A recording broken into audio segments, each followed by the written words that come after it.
नमस्कार. आषाढी एकादशी जवळ येत आहे आणि आपल्या सोलापूरच्या पुणेरी तडका चॅनलवर आज आपण आषाढी एकादशी स्पेशल उपवासाची मिरची भजी ही रेसिपी शेअर कर.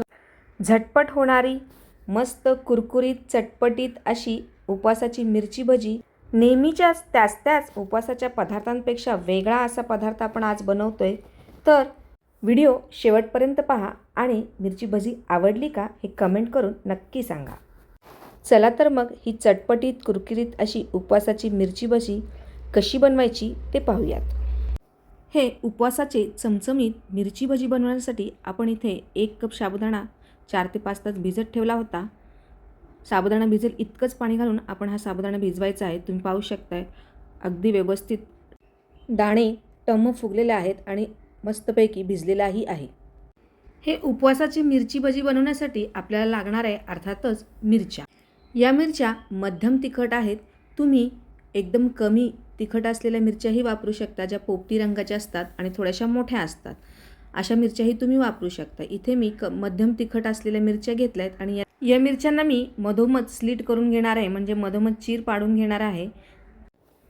एका प्लेटमध्ये मी 1 चमचा दाण्याचं कूट घेतलेलं आहे. त्याच्यामध्ये अर्धा चमचा तिखट घातलं आहे आणि चवीपुरतं उपवासाचं सेंधव मीठ घातलेलं आहे. व्यवस्थित आपण हे मिक्स करूयात. आपण ज्या मिरच्या स्लिट करून घेतल्यात त्याच्या चिरीमध्ये आपल्याला हा मसाला भरायचा आहे, म्हणजे टेस्ट आणखी चटपटीत होईल. या ठिकाणी सर्व मिरच्यांमध्ये मसाला भरला आहे. आता मी वरच्या कव्हरसाठी 2 मध्यम आकाराचे बटाटे शिजवून ते खिसणीने खिसून घेतलेले आहेत आणि त्यामध्ये आपण 1 चमचा जिरे घातलेत आणि दाण्याचा राहिलेला मसालाही याच्यात टाकलेला आहे.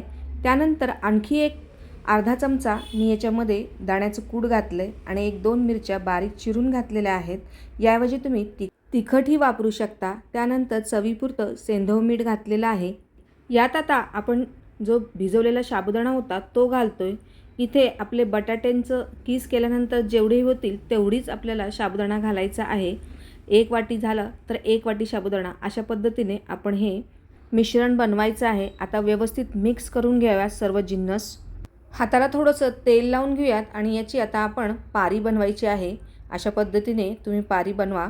पातळ अशी, फार पातळही नाही आणि फार जाडही नाही, अशा पद्धतीने मिरची यात बसेल इतपत या आकाराचं आपल्याला ही पारी बनवायची आहे. मिरचीचे टोक बाहेर राहील अशा पद्धतीने मिरची याच्यामध्ये स्टफ करून घ्यायची आहे.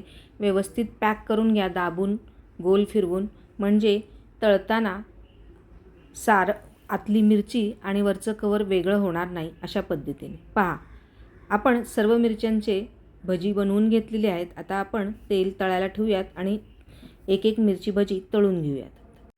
कढईत तेल तापायला ठेवलं आहे. कडक तेल तापल्यानंतर गॅसची फ्लेम मध्यम करायची आहे आणि मध्यम फ्लेमवरच आपल्याला हे मिरची भजी खमंग खुसखुशीत असे तळून घ्यायचे आहेत. लालसर रंगावर आपल्याला हे मिरची भजी तळून घ्यायचे आहेत. एका वेळी 2 ते 3 इतकेच मिरची भजी घाला, जेणेकरून ते व्यवस्थित तळले जातील आणि मध्ये फुटणार नाही. आता मिरची भजी तळताना याच्यात आपण साबुदाणा घातला आहे, त्यामुळे जरा काळजीनेच तळण्याचं काम करा, नाहीतर साबुदाणा तोंडावर हातावर उडू शकतो. यासाठी पहा, मस्त असे मिरची भजी लालसर रंगावर तळून झालेत. उपवासाचे झटपट होणारे, कुरकुरीत, खुसखुशीत आणि तितकेच चटपटीत असे उपवासाची मिरची भजी तयार आहे. आवाजावरून तुम्हाला लक्षात येत असेल की ही मिरची भजी वरून कुरकुरीत, आतून खुसखुशीत अशा झालेल्या आहेत. पहा, आवाज किती कुरकुर येतोय. यातली एक मिरची भजी मी तुम्हाला मधून तोडून दाखवते. मस्त आतून ही खुसखुशीत अशी झालेली आहे. पहा, बटाट्यामुळे वरून आवरण कुरकुरीत आणि साबुदाण्यामुळे आतून खुसखुशीत झालेलं आहे. एकदम परफेक्ट असं टेक्स्चर आलेलं आहे. तुम्ही पाहू शकताय.